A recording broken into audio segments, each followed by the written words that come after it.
Ici en Haïti, malheureusement, un pays qui fait face à des crises en moyenne tous les 2 ans, tous les 3 ans, il y a un désastre naturel ou quelque chose. Le risque doit faire partie du développement. C'est-à-dire, il n'y a pas un développement à part et un humanitaire à part. Non. On doit gérer le développement d'une façon qui prépare ce pays à faire face en même temps à ces désastres et à ces risques. Donc, l'humanitaire et le développement, c'est un peu la même chose. Mais bien sûr, quand il y a des besoins humanitaires immédiats, il va falloir les adresser, répondre à ces besoins humanitaires immédiats, tout en pensant en même temps, tout en travaillant au niveau du développement. Donc, il va falloir regarder le développement d'une façon qui crée les options, qui diversifient, de façon à si on est touché dans un secteur, on a d'autres ouvertures, on a d'autres fenêtres. Et c'est un peu mon message. Il n'y a pas de différence, il n'y a pas l'humanitaire et puis on fait le développement après. Il faut faire les choses ensemble.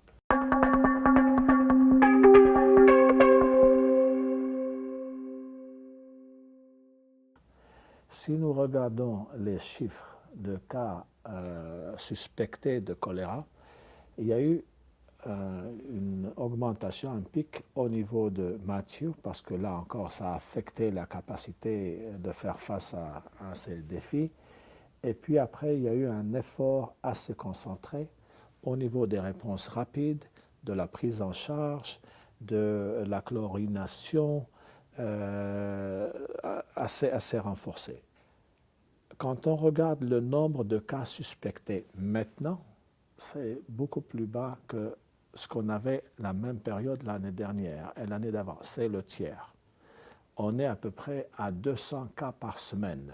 200 cas par semaine, c'est 800 cas, 1000 cas par mois. C'est 12 000 cas par an comparé aux 41 000 cas qu'on avait l'année dernière. C'est un très grand progrès. Donc, ceci montre que quand nous avons les ressources et quand nous travaillons ensemble, l'UNICEF, l'OMS, le ministère de la Santé et les autres partenaires d'une façon coordonnée, on peut contrôler, on peut réduire les cas d'infection, suspectés d'infection de choléra, et on peut même éliminer le choléra dans 1 an, 2 ans, 3 ans. Donc il faut maintenir cet effort. À New York, l'équipe qui suit la nouvelle approche du secrétaire général travaille fort pour assurer un financement pour que le gouvernement, les partenaires nationaux et les Nations Unies, l'UNICEF et PAO et le PNUD qui travaillent plus directement dans cet effort, continuent leur travail. Deuxième chose que nous faisons en tant que système des Nations Unies, et pas seulement l'OMS et l'UNICEF et le PNUD, mais aussi la Banque mondiale, la Banque interaméricaine de développement qui investissent dans le domaine, d'autres partenaires également bilatéraux travaillent dans ce domaine. C'est au niveau de l'assainissement et de l'eau et de l'hygiène. Pour vraiment éradiquer le choléra, il y a la réponse immédiate, il y a la prise en charge, il y a tout ce travail, l'amélioration des services des centres, etc. Mais il y a également l'effort qu'on doit faire pour que l'environnement ne soit pas un environnement favorable au choléra, au spread du choléra, à l'extension du choléra. On n'est pas seulement en train de travailler au niveau du choléra, mais nous travaillons également au niveau de toutes les autres maladies qui sont liées à l'eau et à l'assainissement. Donc, à long terme, on est en train d'améliorer la santé publique nationale et c'est un effort qu'il va falloir continuer, au-delà des 4, 5, 6 dernières années à venir, jusqu'en 2030, qui peut rentrer également dans le cadre des objectifs de développement durable. Donc, juste pour résumer, entre 2011 et maintenant, il y a eu une baisse de cas suspects d'à peu près 90%. Les derniers 3 mois, il y a à peu près le nombre de cas suspects par rapport au nombre de cas suspects l'année dernière et à peu près de la moitié, même moins. Il y a surtout une confiance, une capacité de répondre qui est beaucoup mieux que ce que nous avions avant. Et une coordination qui est meilleure que ce que nous avions avant. Le point que j'aimerais souligner ici, c'est qu'il y a une tendance claire à la baisse qu'il va falloir maintenir, renforcer et ne pas lâcher. Haïti a besoin de ses partenaires et de ses bailleurs de fonds. C'est un travail collectif et les Nations Unies sont là pour aider, coordonner, agir et travailler avec les ONG, travailler avec les autorités nationales et les institutions nationales, mais on aura besoin du soutien des bailleurs de fonds. Il faut absolument avoir ce soutien. C'est pour ça que je mettais l'accent sur le fait que nous ne devons pas relâcher nos efforts.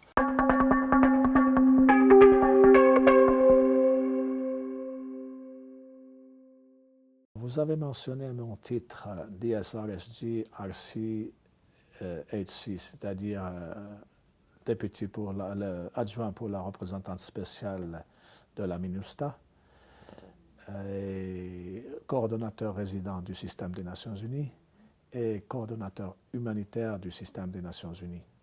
C'est là un titre assez compliqué, important et difficile aussi. Maintenant, ce qu'il va falloir bien faire, c'est préparer cette transition. Ma responsabilité maintenant, c'est aider dans ce processus.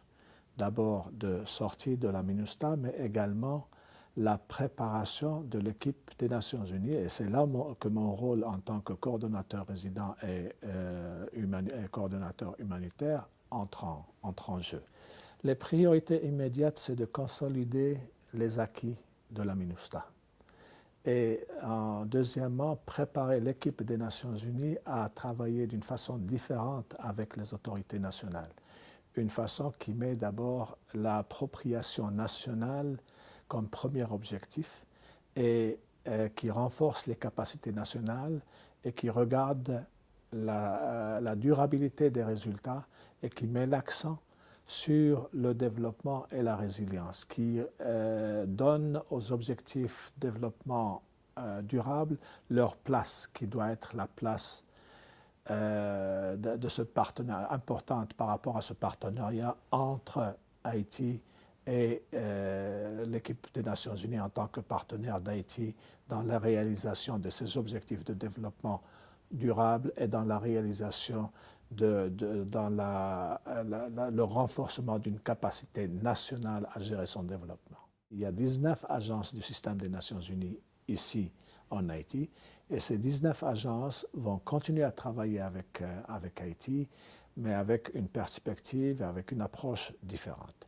Et j'espère pouvoir renforcer encore cette capacité, renforcer la capacité du système des Nations Unies à soutenir les priorités nationales, à soutenir le développement national, à soutenir les priorités qui ont été soulignées dans les plans nationaux, les feuilles de route nationales, etc. Et nous allons travailler avec nos partenaires et nous allons renforcer leur propre leadership, leur propre prise en main des responsabilités et nous sommes là pour faciliter et soutenir cette capacité.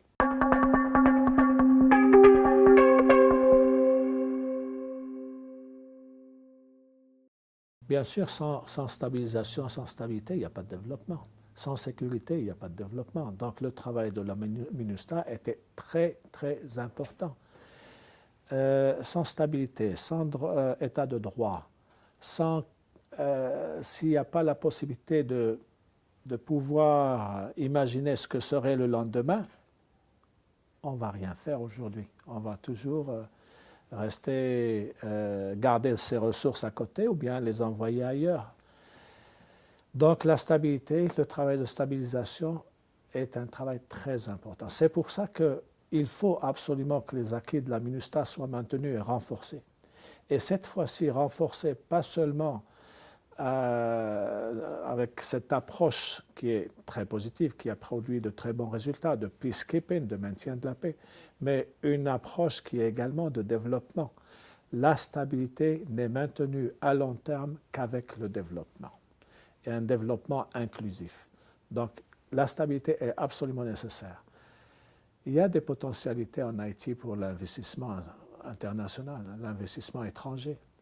Et l'investissement étranger ne va pas venir s'il n'y a pas de stabilité. Si la stabilité n'est pas là, si on ne peut pas faire confiance aux institutions nationales à maintenir cette stabilité. Donc c'est très important.